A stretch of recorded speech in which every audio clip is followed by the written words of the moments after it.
Welcome to Love is in the Chair with Pamela's Palace. Welcome to the chair, Donna Gray. Hi. So we've done Adelaide. Yep. You've been amazing at all those venues. Yep. Always a different venue, like different size and space. Such an adaptive piece. Tell me about Pamela's Palace. Pamela's Palace is probably, it was a one-woman show to start with. It was me playing a vintage hairdresser called Pamela, and I did it as a one-woman piece for an hour on stage at the Brighton Fringe in, 4 years ago. Can't work that out. A while back. A while back. And I thought that it was quite a success. I managed to break even, which is quite an achievement in fringes. And then I thought, right, I'm going to go to Edinburgh. So I read a book on how to take your show up to Edinburgh Fringe, and about chapter 6 I thought, I'm not going to Edinburgh.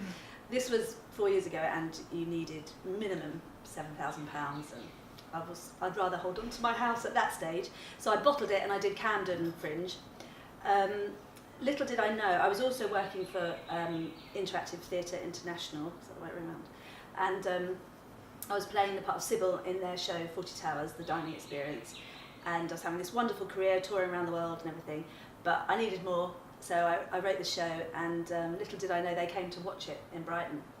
And it was actually the financial partner of the company, Pete. He saw it and he said, he's Australian, on a Taunton accent, we should do this show, like that. So he said to Ali, his business partner and partner in crime, that should be one of our next interactive comedy shows. And cutting a very long story short, they commissioned me to rewrite it. But there was a few conditions. Coinciding with that, I met one of the actresses in Pamela, one of the other actors called Katie, who I'm sure you'll speak to soon. And we really hit it off, and I just connected with her straight away, and I thought, one day I'm going to work with her. Anyway, Katie was working in another interactive show, and when Ali commissioned me to rewrite Pamela, she said, how about you do it with Katie? And that was the start of things. And from there, Katie and I decided a three-hander would be best, and we needed a director. So off we went in search of brilliant, brilliant people, and we searched far and wide, all the way to Melbourne, and we found Aisha.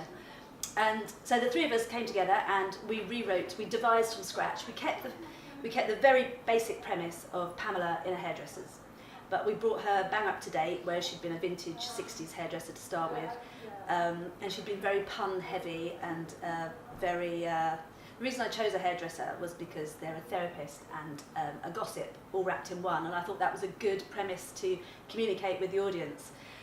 When it became the three of us, it became about women and female empowerment and what goes on in the workplace, but how your everyday life affects that. And what was so lovely is that we naturally fell into these clown roles and these statuses of who we were in the salon, but our backstories informed a lot of the story, and we just had so much fun. We found our director, Mela Fay, and she just knew exactly what to do with the three of us. We're very, very strong women and very different, but in the rehearsal room we just created magic and became these idiots that created this ridiculous hairdressers. So my character, Pamela Jones, she's the ageing woman. Matriarchal, would you say? Yeah, definitely. And she's trying to keep young and keep cool and keep on it. She just wants her salon to win the Salon of the Year. And I've taken bits of all sorts of women that I've met over the years, from the school gate to to the workplace, and shoved her into this character. I'd say that she's probably an extension of me in a very little way.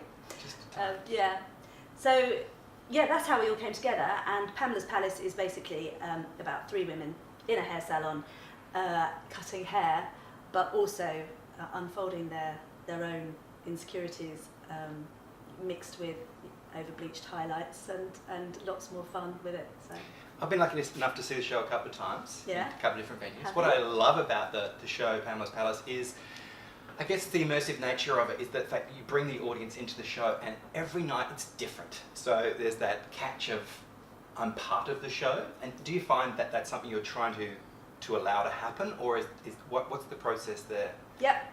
Having been a conventional actor from quite a strict drama school, I went to Drama Centre in London, where you learn script and classical acting with the fourth wall.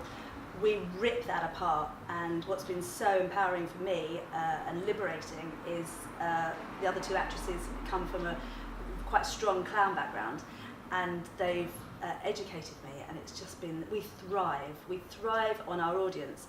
There's nothing more disappointing than having an audience that doesn't react. We don't intimidate or make people get involved. What's just so lovely is normal people being themselves is just a gift for I us. think it's also relatable as an audience. Some of the stuff that happens, and even when it goes bad, it's even funnier. Yeah.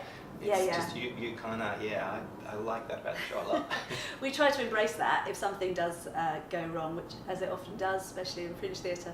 We see that as a complete gift and go with it and plough on through and enjoy the moment. It's interaction is everything for us, and we love the audience to be around us. We often set show in a thrust setting, so they are as close to us as they can be, but we still want production value. That's what's so brilliant about our show. It's a bit of stand-up, it's a bit of clown, it's a story, and it's relatable to so many people. There's elements throughout the show where you just go, oh my God, that's me. You know, I start off by saying, I might be perimenopausal. How many women out there feel like that? What I also like about the show is that you've taken it from a solo show to now a triple, 3 people. 3-hander, yeah.